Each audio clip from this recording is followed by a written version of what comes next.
Okay, तो देखो this is a very interesting chapter actually,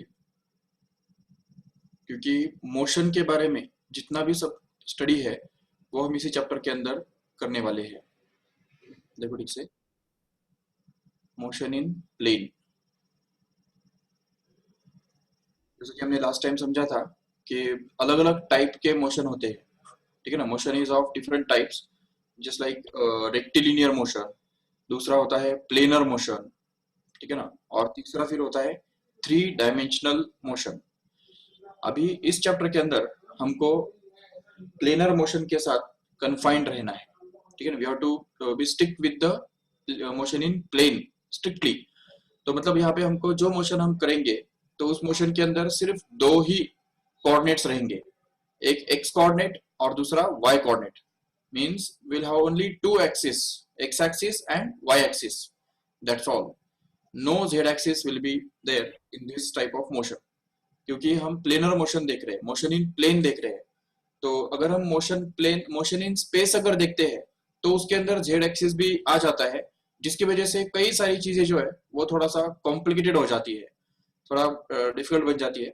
but अभी इस प्रोसेस में, इस चैप्टर के अंदर मोशन इन प्लेन के अंदर हमको जो कंसिडर करना है उसके अंदर कोई जेड एक्सिस तो नहीं आने वाला। तो ये थोड़ा सा हमारे लिए भी अच्छा है एक्चुअली। चलो ठीक है, so let us start. See, in this type of motion, there are three basic concepts which already we have seen in the 10th standard or 9th standard also. So first of all it is the position. देखो ठीक से, position. तो what do you mean by this position? You have to understand. उसके बाद हमको ये देखना है what is the meaning of displacement. Okay, displacement. उसके बाद फिर तीसरा जो कंसेप्ट आ जाता है तो वो है velocity. वेलोसिटी। और इससे भी आगे जाके जो चौथा कंसेप्ट हम डिस्कस कर सकते हैं यहाँ पे, तो वो होता है एक्सेलरेशन। Okay, acceleration. तो ये चार कंसेप्ट जो है वो इनके ऊपर ही पूरा चैप्टर बेस्ड है, ऐसा भी बोल सकते हैं। बिल्कुल। देखो, the first of all it's the position. What do you mean by this position? So the location, position मतलब क्या कि the location of the object, कोई भी ऑब्जेक्ट का जो लोकेशन होता है तो उसको हम बोलते हैं पोजीशन। अभी जबकि हम मोशन इन प्लेन डिस्कस कर रहे हैं तो इसलिए फिर यहाँ पे पोजीशन का जो है डेफिनेशन भी उसके हिसाब से बदलेगा। तो what will be the definition of the position here? It is the coordinates, okay, coordinates of the point where the particle is present at any time is called as the position of that particle at that time. Okay, तो position मतलब होता क्या है, समझा ठीक से, कि it is nothing but the coordinates of the point where the particle is present at any time instant. जैसे अगर सपोज हम एक x एक्सिस और y एक्सिस ड्रॉ करते हैं, ठीक है, और इस x एक्सिस और y एक्सिस के अंदर ये सपोज ये 1 2 3 4 5 ऐसे कोऑर्डिनेट्स है, और ये सेम वैसे ही यहाँ पे भी y एक्सिस के अंदर भी इस तरह के कोऑर्डिनेट्स है, ठीक है। अभी अगर मान लो कि एक पार्टिकल अगर एक किसी इंस्टेंट पे t इक्वल टू, मतलब समझो टाइम t इक्वल टू 10 बजे, ठीक है, 10 ओ क्लॉक को अगर मान लो कि वो पार्टिकल यहाँ पे बैठा हुआ है, ठीक है, इस पॉइंट पे बैठा हुआ है सपोज, देखो ये पॉइंट है जहाँ पे वो पार्टिकल रखा हुआ है, ठीक है। तो उसका पोजीशन कैसे हम एक्सप्रेस करेंगे? तो देखो उसका जो कोऑर्डिनेट्स है वो क्या है, देख रहे हो ठीक से, इसका x कोऑर्डिनेट है 2, ओके, और उसका y कोऑर्डिनेट जो है वो यहाँ पे है 3, करेक्ट है। तो इसके जो कोऑर्डिनेट्स है उसको हम लिख सकते हैं आराम से 2, 3, no doubt. So we can say that the position of that particle at that time, मतलब at 10 AM will be 2, 3, because what is the position defined? How the position is defined here? It is the in terms of coordinates. Remember, the coordinates of the point where the particle is present at an instant is called as its position at that instant. तो उस instant पे मतलब t equal to 10 AM पे उसका position कितना हो गया? 2, 3, ये हो गया उसका पोजीशन। चलो ठीक है। अभी मान लो हमने उसको एक दूसरे इंस्टेंट पे देखा, मान लो कि 1 घंटे के बाद अगर हमने उसको ऑब्जर्व किया, तो इसका मतलब अभी टाइम इंस्टेंट कौन सा हो गया, 11 AM हो गया। ओके, तो 11 AM को अगर हमने उसी ऑब्जेक्ट को अगर ऑब्जर्व किया और अगर हमको पता चलता है कि वो यहाँ से उड़ के मान लो यहाँ पे आ गया, सपोज यहाँ पे वो आ जाता है, ठीक है, this is the point where it is present at that instant. So suppose we can call this as point as a and this point will be called as B। तो अभी देखो इस पॉइंट के जो कोऑर्डिनेट्स है वो हम ढूंढ सकते हैं आराम से। If you drop the perpendicular from this point on x axis and if you drop it from the on y axis also, then we can get the coordinates easily। देखो ठीक से ये हमने परपेंडिकुलर ड्रॉप किए, ठीक है, तो वो जो आप जहां पे भी जाके मिलते हैं, अब देखो यहाँ पे 1 2 3 4 and 5, right? So we can say that its x coordinate is going to be 5, no doubt. And what is the y coordinate here? See, 1 2 3 4 and 5 and 6, right? So we can say that this whole distance is going to be 6 actually, and that's why we can say that the y coordinate here is 6। तो अभी उसके coordinates फिर क्या हो गए, तो हम बोल सकते हैं यहाँ पे it is 5, 6। तो ये जो है कोऑर्डिनेट्स माना ही उसका क्या हो गया, पोजीशन हो गया। कौन सा, 11 AM का उसका पोजीशन 5, 6 हो गया। तो इस तरह से हम कोई भी पार्टिकल का पोजीशन निकाल सकते हैं, ठीक है, by just finding out the coordinates of the point where that particle is present at any instant. No doubt that this particle can also travel in the fourth quadrant और third quadrant और second quadrant also. अगर ये particle मान लो कि यहाँ से उठ के अगर इस तरफ चला जाता है, यहाँ पे इस पॉइंट पे अगर चला जाता है, तो उस पॉइंट के भी हमको कोऑर्डिनेट्स ढूंढने पड़ेंगे जो उसके उस समय के पोजीशन बनेंगे। या यही पार्टिकल अगर यहाँ से यहाँ पे चला जाता है, तभी भी हम उसके कोऑर्डिनेट्स ढूंढ सकते हैं आराम से, और वो उसका पोजीशन बनेगा उस समय का। तो जब भी पार्टिकल जो है वो एक पॉइंट से दूसरे पॉइंट पे जाता है, तो उसका पोजीशन जो है वो चेंज होता जाता है। मतलब ही क्या होता है, उसके कोऑर्डिनेट्स जो है वो कोऑर्डिनेट्स पहले क्या थे, देखो 2, 3 थे, अभी क्या बन गए 11 o'clock को वो 5, 6 बन गए। तो इस तरह से हम ये देख सकते हैं आराम से कि the position goes on changing continuously as the time goes on increasing. If the body is moving, okay, अगर बॉडी मूव हो रहा है तो इसका मतलब जरूर पोजीशन बदलना चाहिए। हाँ, अगर पोजीशन बदल ही नहीं रहा है, अगर हमने उसको 10 बजे देखा उसका पोजीशन 2, 3 था, अगर 11 बजे देखा तभी भी वो उसी पॉइंट पे प्रेजेंट था, 2, 3 पॉइंट पे ही अगर प्रेजेंट था, तो हम क्या कहेंगे, the particle is at rest.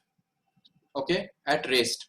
Rest का मतलब क्या होता है, the position of the particle is not changing at all. If the position of the particle is not changing, then we can say that the particle is going to be at rest, remember। अच्छा, ये position को और अच्छे से express करने के लिए हम यहाँ पे पोजीशन वेक्टर का कंसेप्ट भी इंट्रोड्यूस करते हैं। देखो ठीक से, position vector, what do mean is position vector, the vector which is drawn from origin to the position of the particle is called as the position vector. जैसे अभी देखो, अगर सपोज हम यहाँ पे एक वेक्टर ड्रॉ करते हैं जिसका जो ओरिजिन से स्टार्ट होगा और सीधा इस पॉइंट की तरफ डायरेक्ट करेगा, ये जो वेक्टर है इस वेक्टर को हम बोलेंगे उसका पोजीशन वेक्टर उस समय का। तो we can say that the position vector r1 bar उसको हम डिनोट कर सकते हैं। तो what is r1 bar here, when it was at 10 AM उसका पोजीशन वेक्टर पोजीशन कितना था, तो उसको हम बोलेंगे 2i बार प्लस 3j बार। अच्छा, अभी ये i बार j बार को पहचानते हो ना, लास्ट चैप्टर के अंदर हमने देखा था कि एक्स एक्सिस के अलोंग, ये एक्स एक्सिस है, तो इस एक्स एक्सिस के अलोंग जो यूनिट वेक्टर होता है तो उसको हम क्या बोलते हैं, आई बार बोलते हैं। ये देखो, ये ऐसा एक यूनिट वेक्टर जो बनता है उसको हम बोलते हैं आई बार, राइट। और दूसरा जो यूनिट वेक्टर वाई एक्सिस के डायरेक्शन में बनता है उसको हम बोल सकते हैं जे बार। ओके, तो इसलिए आई बार और J bar, these are the two unit vectors which are directed along X axis and Y axis. So in terms of those two vectors, we can express this r1 bar here, and this is going to be the position vector at 10 AM. Okay, तो 10 AM का जो उसका position vector है वो ये हमको मिल गया। चलो ठीक है, अभी एट द सेम टाइम अगर हमको इसका 11 AM का अगर पोजीशन वेक्टर ढूंढना है, तो उसको हम R2 बार बोल सकते हैं। How we can get that R2 bar here? देखो उसका पोजीशन तो हमारे पास है already 5,6, right? So just attach I bar and J bar to 5 and 6 so as to get its position at that time. So 5 I bar plus 6 J bar. This actually becomes the position vector at 11 AM, okay, of the same particle. And we can draw it in the vectors in the diagram like this. तो ये देखो, ये ऐसे हम उसको draw कर सकते हैं. This is the position vector, correct है? And we can call it as R2 bar. Yes, so this is going to be the position vector of the particle after, at time 11 AM, correct है? तो this is the concept of position and position vector. देखो ठीक से, अगर अगर कोई भी particle जो है वो अगर रेस्ट में है तो उसका पोजीशन वेक्टर जो है वो कांस्टेंट रहेगा, पोजीशन वेक्टर भी नहीं बदलेगा, नो डाउट, और पोजीशन भी नहीं बदलेगा, बिल्कुल. अच्छा, एक सिंपल सा सवाल मैं तुमको पूछता हूँ, उसका आंसर मुझे बताओ. देखो ठीक से, अगर एक पार्टिकल है, ये सेंटर है और एक सर्कल के अंदर एक पार्टिकल घूम रहा है, ऐसे पार्टिकल घूम रहा है, ठीक है? तो जब यहाँ पे वो होगा तो उसका पोजीशन वेक्टर, और जब वो पार्टिकल यहाँ पे जाएगा तो उसका पोजीशन वेक्टर, इन दोनों के बीच में कितना एंगल होगा?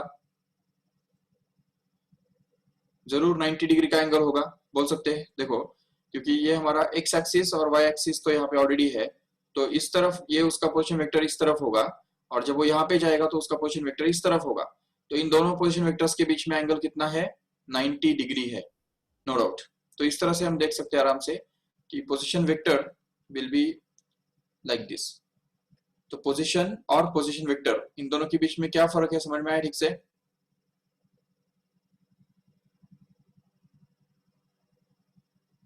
What is the position?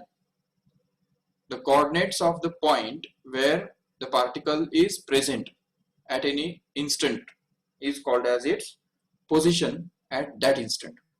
Remember. देखो, एक सिंपल सा तुमको क्वेश्चन मैं पूछना चाहता हूं.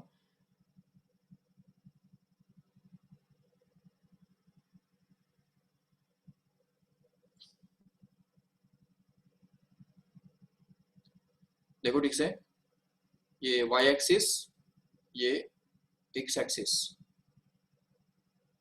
Suppose the particle is at a distance 3 units, 3 centimeter from origin on x axis, and it is at this point here. So what is the position of the particle at A? Chat box में type करके बताओ, या direct mic on करके भी बोल सकते हो. What is the position of the particle at point A? It is at a distance of 3 centimeter from the origin on x axis.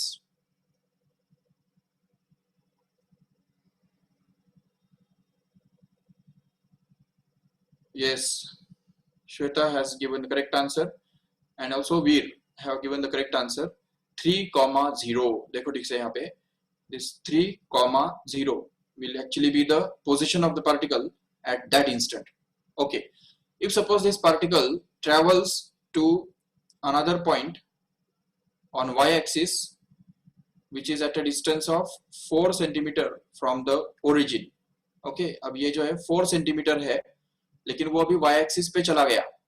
अभी ये पॉइंट B है. अभी बताओ इस पॉइंट का पोजीशन वेक्टर, पोजीशन क्या है?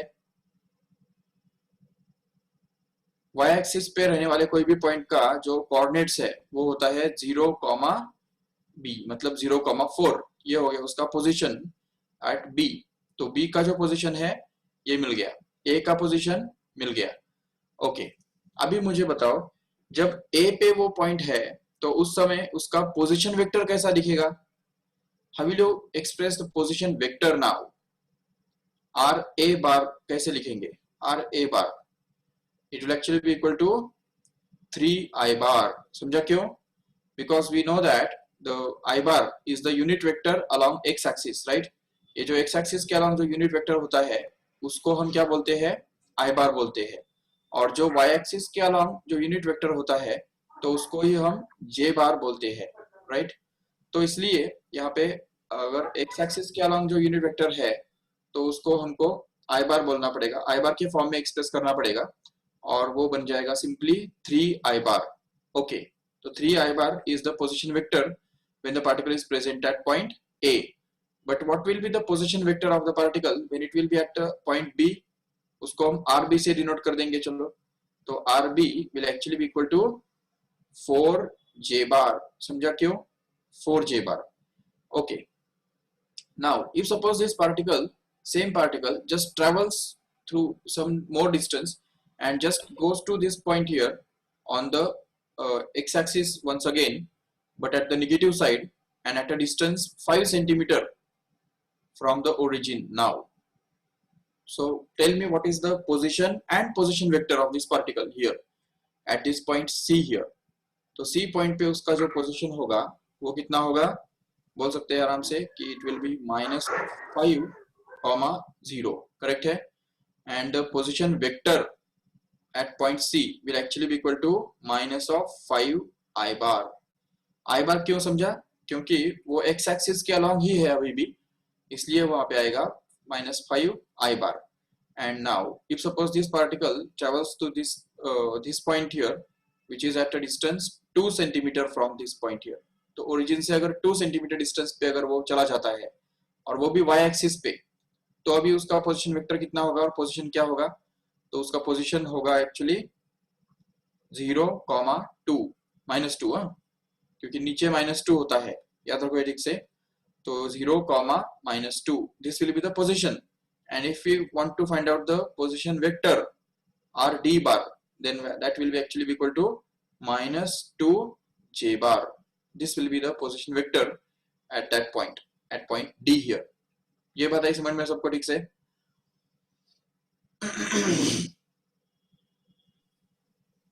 ओके, चलो ठीक है। और एक क्वेश्चन तुमको पूछता हूं, just answer it carefully.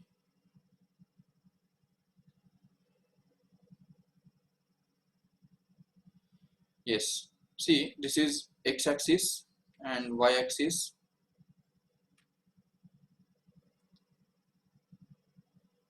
Here, suppose that the particle is at this point here at a distance 3 centimeter, okay, and it is at the point A here, and suppose that the particle goes to this point B here, which is at a distance of 9 centimeter from the origin. Okay, so when the particle moves from this point A to the point B, what is the change in position? Can you tell me what is the change in position of this particle? 6 centimeter. Very good, 6 centimeter. How we have got it? We just find out the final position 9 centimeter minus initial position, that is 3 centimeter. So we have just subtracted the initial position from final position so as to get this change in position. तो ये जो change in position होता है इसको ही हम क्या बोलते हैं? इसको बोलते हैं displacement। याद रखो ठीक से। What do you mean by the displacement? Displacement means change in position. Okay, change in position. जैसे ये पार्टिकल जो है वो A से B पे चला गया तो उसका डिस्प्लेसमेंट कितना हो गया? क्या कहेंगे? 6 सेंटीमीटर हो गया, ऐसा हम कहते हैं। याद रखो ठीक से। अच्छा, अभी और एक बात तुमको पूछ रहा हूं। तो देखो, अभी अभी हमने ये कंसेप्ट देखा डिस्प्लेसमेंट का, तो उसको हम एक बार डिफाइन भी कर लेंगे प्रॉपर। देखो, डिस्प्लेसमेंट को कैसे डिफाइन कर सकते हैं? What is the definition of displacement? The change in position. Remember, the change in position is itself called as displacement. Remember, याद रहेगा ठीक से? बहुत सिंपल डेफिनेशन है डिस्प्लेसमेंट का। Change in position is called as displacement. और position का definition क्या है? पोजीशन का डेफिनेशन तो हमको पता है already.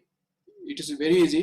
The coordinates of the point where the particle is present at any time is called as its position at that instant or at that time. And what is the definition of position vector? Remember, position vector का definition क्या है?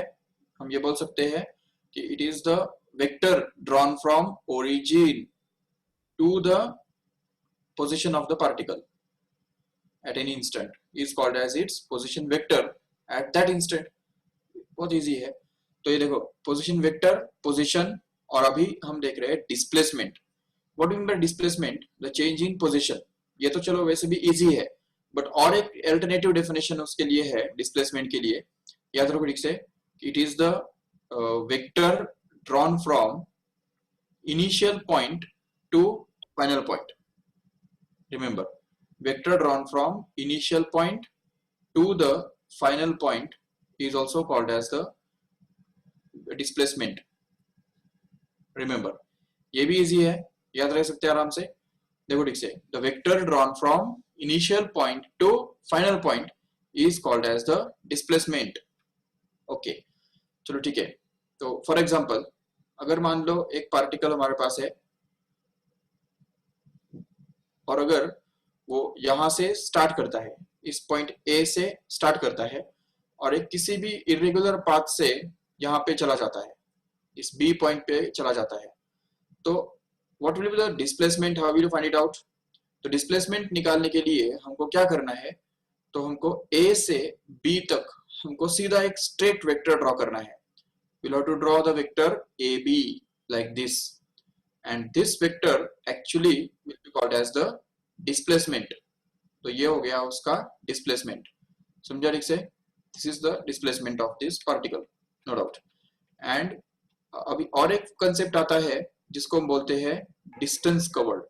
Remember, distance covered, what is the distance, what is the difference between distance covered and displacement?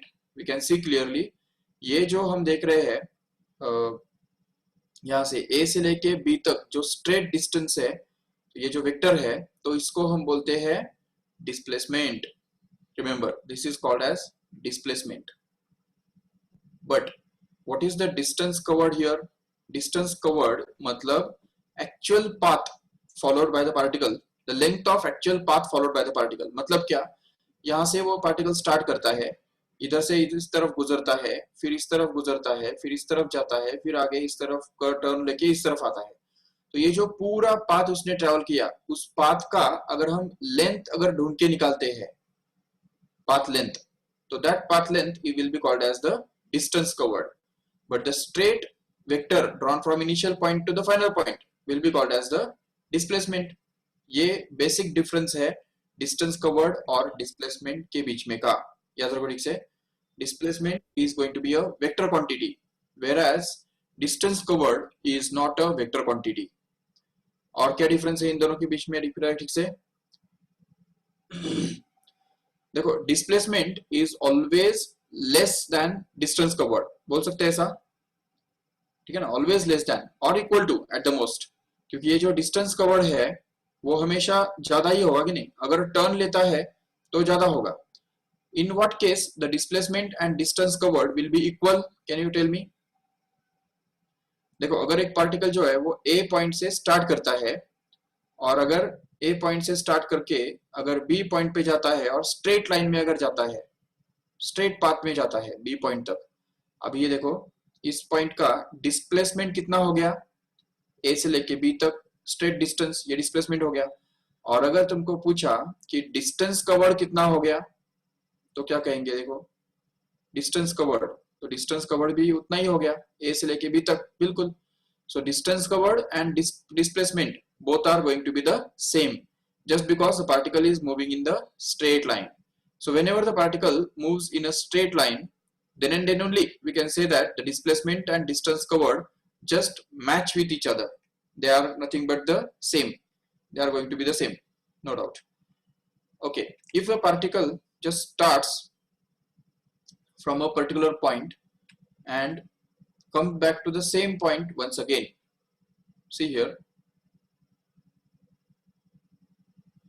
देखो, अगर एक particle जो है वो यहाँ से स्टार्ट करता है, मान लो यहाँ से उसने स्टार्ट किया, और ये पूरा एक सर्कल कंप्लीट करके अगर फिर से उसी पॉइंट पे वो आ गया,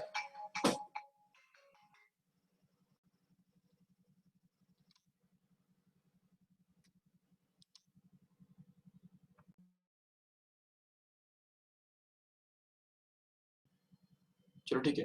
तो देखो यहाँ पे हमने अभी देखा कि अगर कोई पार्टिकल जो है वो अगर एक पर्टिकुलर पॉइंट से स्टार्ट करता है, देखो ठीक से यहाँ पे ए पॉइंट से उसने स्टार्ट किया, ठीक है, और ये पूरा चक्कर कंप्लीट करके ये पूरा सर्कल में घूम के वापिस वो उसी पॉइंट पे आ गया। तो अभी मुझे बताओ इस सर्कल का समझो रेडियस जो है, तो रेडियस इस सर्कल का आर है सपोज, ठीक है, R is the radius of this circle. Okay, तो अभी मुझे बताओ कि what will be the distance covered and what will be the displacement. Tell me fast, what is the displacement of the particle? Zero. Just why? Because the particle comes back to the same point once again here. Yes, very good. And and the distance covered will be 2 pi r, just because this distance covered is the circumference equal to the circumference of this circle. Correct है? तो ये पूरे circle का जो circumference है वो यहाँ पे काउंट होगा, तो वो हमको मेजर करना पड़ेगा, जो कि 2 pi r होता है, वो हमको ऑलरेडी पता है। तो इसलिए हम बोल सकते हैं कि distance will actually be equal to 2 pi r, whereas distance displacement is going to be equal to 0। अच्छा, और एक बात, अगर मान लो एक पार्टिकल है और अगर वो स्टार्ट करता है एक पर्टिकुलर पॉइंट से और अगर पूरा सेमी सर्कल कंप्लीट करके, अगर देखो ये सेमी सर्कल कंप्लीट करके अगर यहाँ पे आ जाता है, बी पॉइंट पे आ जाता है, अभी मुझे बताओ इसका डिस्प्लेसमेंट कितना हुआ और डिस्टेंस कितना हुआ? देखो ठीक से, ये पॉइंट बी है, तो what is the displacement actually if the radius of circle is R? Okay, yes, displacement is very good, very good, very good. Displacement is going to be 2r. why? Because the straight distance we have to measure, this is going to be the distance 2r, that is called as displacement. But the distance covered actually we'll have to find out by using this circumference.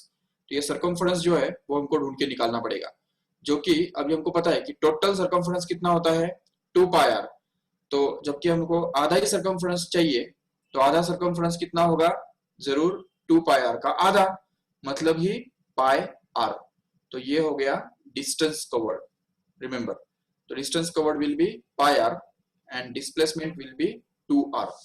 Okay, अच्छा, अभी एक बहुत important सा question है जो बहुत worth noting है, बहुत इंपॉर्टेंट है, कि क्या हम डिस्प्लेसमेंट को ऐसा बोल सकते हैं कि it is the shortest distance travelled by the particle? Can we say that the displacement is nothing but the shortest distance covered by the particle? अब देखो ऐसा है कि 10th स्टैंडर्ड तक या 9th स्टैंडर्ड में 10th स्टैंडर्ड में तुमको डिस्प्लेसमेंट का यही डेफिनेशन बताया गया था कि displacement is nothing but simply the shortest distance travelled by the particle. But actually अगर देखा जाए तो this definition is not correct, it's wrong. Why? Will see now.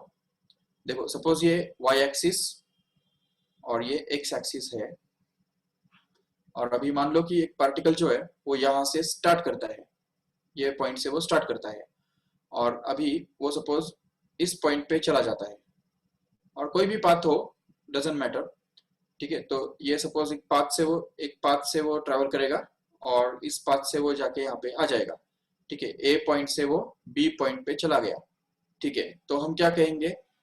Displacement को क्या कहेंगे? Displacement is nothing but the vector drawn from initial point two the final point, बराबर। तो displacement का डेफिनेशन ही हमने बोला था कि it is the vector drawn from initial point two final point. ये नोट करो यहाँ पे कि इसके डेफिनेशन में ही वेक्टर है, वेक्टर। और जबकि डिस्टेंस ट्रैवल के डेफिनेशन में किधर भी वेक्टर आता है क्या? बिल्कुल नहीं। वो डिस्टेंस तो बिल्कुल पाथ लेंथ होता है, length of the path travelled by the particle होता है।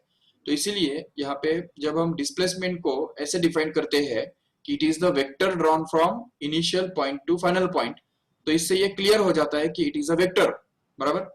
और अगर हम सपोज डिस्प्लेसमेंट को ऐसा कहेंगे कि it is the shortest distance between initial point two the final point, तो उस केस में वो वेक्टर नहीं बनेगा, वो वेक्टर है वो इम्फेसाइज नहीं होगा। इसीलिए हमको ये समझना होगा कि ये जो डेफिनेशन हम बोलते हैं कि shortest distance between initial point and final point is the displacement. It's not that, it's wrong. Actually we can say that the magnitude of displacement is nothing but the shortest distance between initial point to final point. देखो उसको मैं तुमको एक example के आधार पे बताता हूँ। देखो ठीक से, अगर ये ए जो पॉइंट है, इस ए पॉइंट के कोऑर्डिनेट्स सपोज हम मान लेते हैं 2,3 है। ओके, दिख रहा है सबको? कलर की वजह से दिखाई नहीं दे रहा है, ऐसा तो नहीं हो रहा है ना?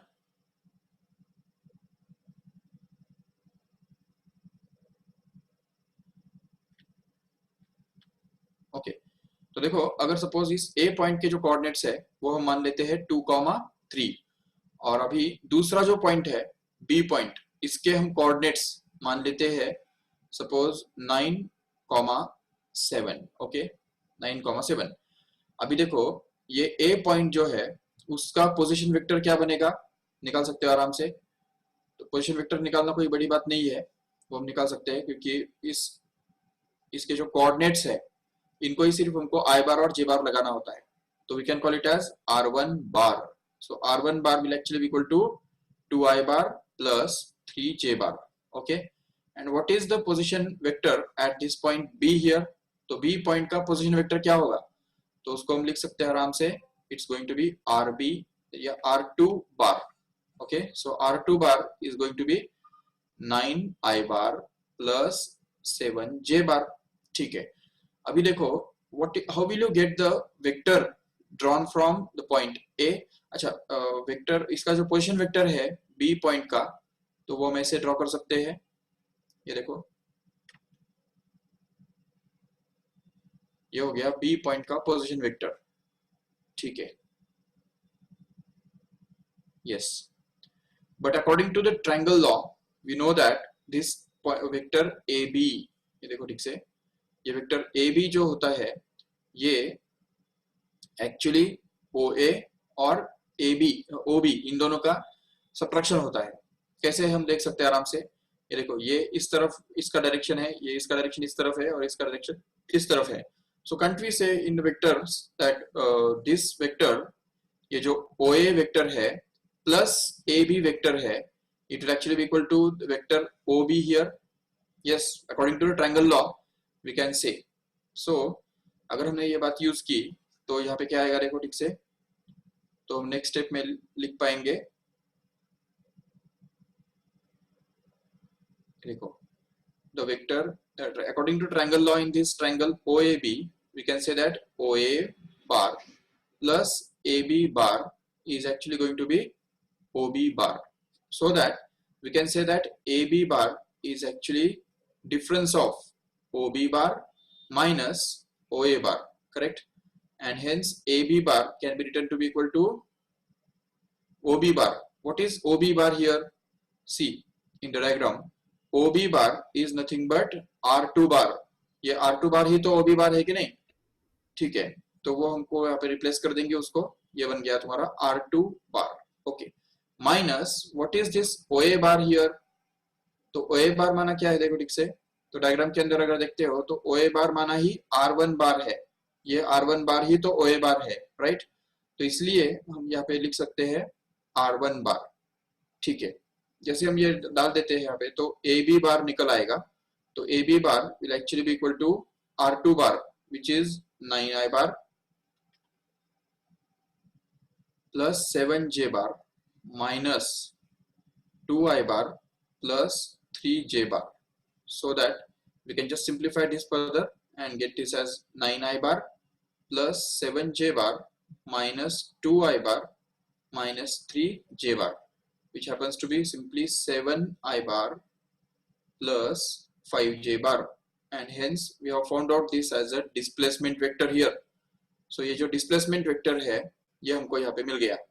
So displacement vector can be obtained to be this 7i bar plus 5j bar, and this is going to be the displacement vector actually.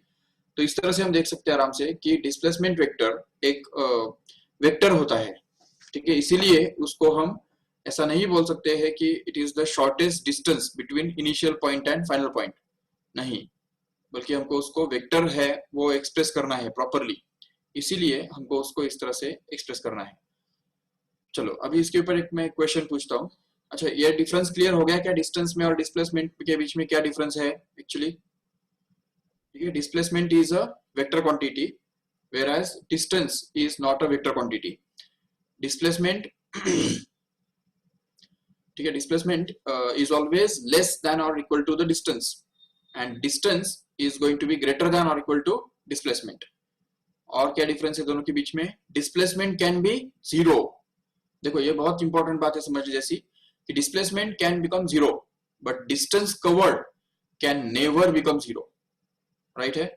Distance covered कभी जीरो नहीं बन सकता है, जबकि डिस्प्लेसमेंट जीरो बन भी सकता है। ओके चलो ठीक है, अभी ऐसा करते हैं,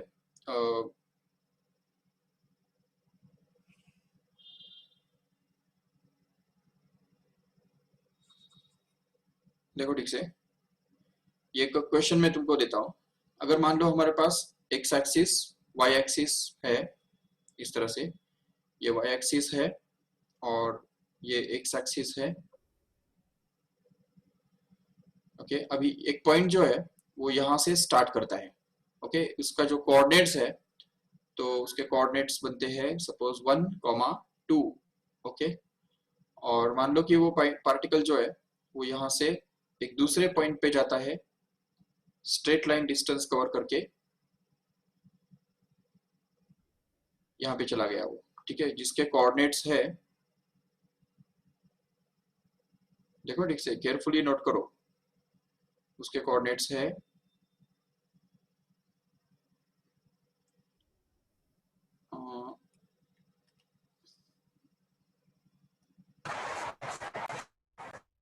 5,2. Okay, yes, and suppose this point is denoted by A, this point is denoted by B. Okay, and suppose that the particle again starts from this point B and goes to the point C here, और एक दूसरे point पे वो चला जाता है जिसके coordinates है, C पॉइंट के कोऑर्डिनेट्स है 5,5. Okay, yes, so now can you tell me what is the distance covered and displacement? Answer it in the chat box fast. Coordinates तुम्हारे सामने है, सभी पॉइंट्स के कोऑर्डिनेट्स ऑलरेडी मैंने दिए हुए हैं। you are having to find out this as a displacement उसका कितना है वो तुमको पहले निकालना है और डिस्टेंस भी निकालना है। चलो पहले डिस्टेंस निकालो, वो ज्यादा इजी है, उसके बाद फिर डिस्प्लेसमेंट निकाल के दिखाओ।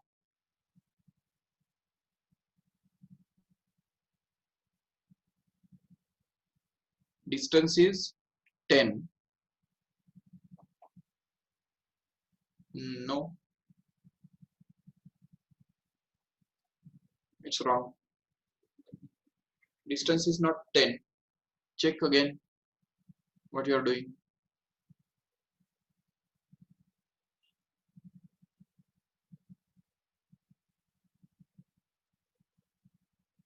11. नहीं, देखो सीधी बात है, देखो ध्यान दो इधर ठीक से, सिंपल सी बात है, अगर इस पॉइंट का कोऑर्डिनेट्स जो है डिस्टेंस इज 7, हाँ वेरी गुड, श्रेयस ने करेक्ट आंसर दिया है, distance will be 7। See how, suppose ये पॉइंट ए है और उसके कोऑर्डिनेट कितना है 1,2 है बराबर, और ये बी पॉइंट के कोऑर्डिनेट्स कितना है 5,2 है। इन दोनों का देख रहे हो y कोऑर्डिनेट सेम है, ये देखो y कोऑर्डिनेट कितना है इसका 2 है और y कोऑर्डिनेट इसका भी कितना है 2 ही है। तो y कोऑर्डिनेट सेम होने का मतलब क्या है कि ये दोनों पॉइंट्स जो है वो एक ही हॉरिजॉन्टल लेवल पे है, ये देखो ऐसे एक ही हॉरिजॉन्टल लेवल पे जिसका यहाँ पे 2 रहना चाहिए, ठीक है, और जबकि यहाँ पे 1 है तो इसका मतलब यहाँ पे अगर हमने परपेंडिकुलर ड्रॉप किया इधर नीचे तो ये डिस्टेंस कितना होगा 1 होगा। और एट द सेम टाइम अगर हम सपोज इधर से एक परपेंडिकुलर ड्रॉप करेंगे, बी पॉइंट से अगर एक परपेंडिकुलर ड्रॉप करेंगे यहाँ पे इधर नीचे, तो ये जो उसका एक्स कोऑर्डिनेट है जो कि 5 है, तो वो डिस्टेंस बनेगा कि नहीं यहाँ पे? बिल्कुल। तो अभी सोचो, अगर इसका एक्स कोऑर्डिनेट यहाँ पे 5 है और इस वाले पॉइंट का एक्स कोऑर्डिनेट अगर 1 है, तो ये डिस्टेंस कितना हो गया? 4 होगा कि नहीं? जरूर, क्योंकि 5 माइनस 1 बिकम्स 4। तो ये डिस्टेंस क्योंकि 1 है और ये डिस्टेंस एक्चुअली 5 है, तो 5 में से अगर हम 1 माइनस करेंगे तो हमको 4 मिलेगा। तो इतना तो क्लियर हो गया कि ए से लेके बी तक का जो डिस्टेंस है वो 4 है। चलो ठीक है, ये पहली बात। अभी दूसरी बात देखो यहाँ पे ठीक से, कि अगर ये जो पॉइंट है इसको हमने यहाँ पे इस तरफ प्रोजेक्ट किया तो वो 2 मिल रहा है, नो डाउट। अभी इस पॉइंट का y कोऑर्डिनेट क्या है? 5 है, राइट? तो इसका मतलब अगर हमने इस यहाँ से भी एक परपेंडिकुलर ड्रॉप किया y एक्सिस पे, तो सीधा जाके कहाँ पे मिलेगा? तो 5 पे मिलेगा, करेक्ट है? तो ये इसका y कोऑर्डिनेट 5 है, मतलब ये डिस्टेंस टोटल कितना होना चाहिए? 5 होना चाहिए।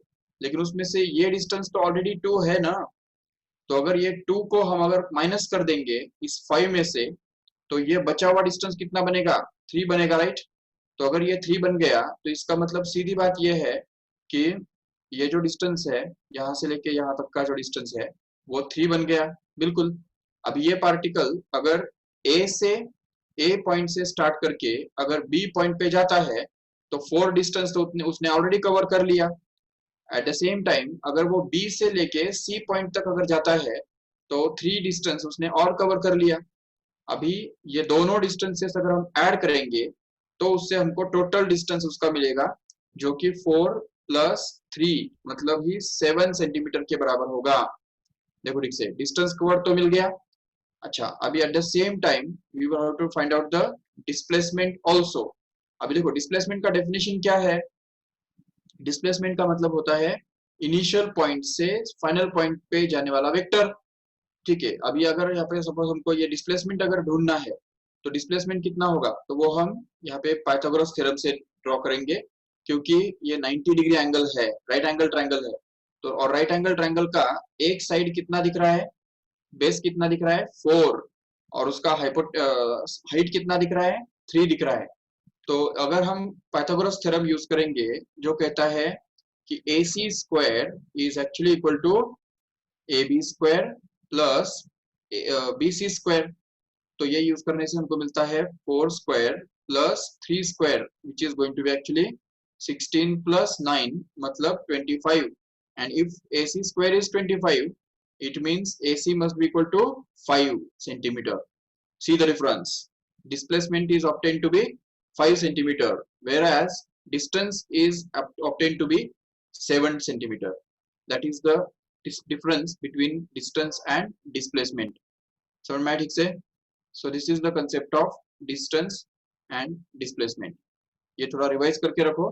एक्चुअली इसको हमको क्या बोलना होगा? एक्चुअली ये देखो, ये डिस्प्लेसमेंट नहीं है, ये क्या है actually? It is the magnitude of displacement. क्यों? देखो, मैग्नीट्यूड ऑफ डिस्प्लेसमेंट क्यों बोल सकते हैं इसको हम? क्योंकि वो डिस्प्लेसमेंट का मैग्नीट्यूड है। डिस्प्लेसमेंट तो कौन है? डिस्प्लेसमेंट तो वेक्टर रहेगा कि नहीं? ये जो वेक्टर होता है जो इनिशियल पॉइंट से स्टार्ट करता है,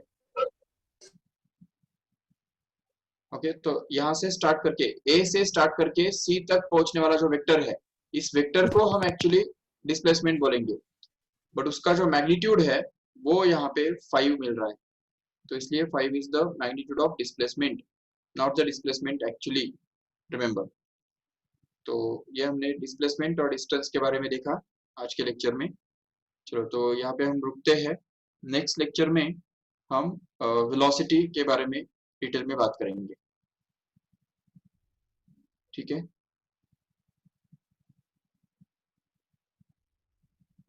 Okay, so thank you all of you.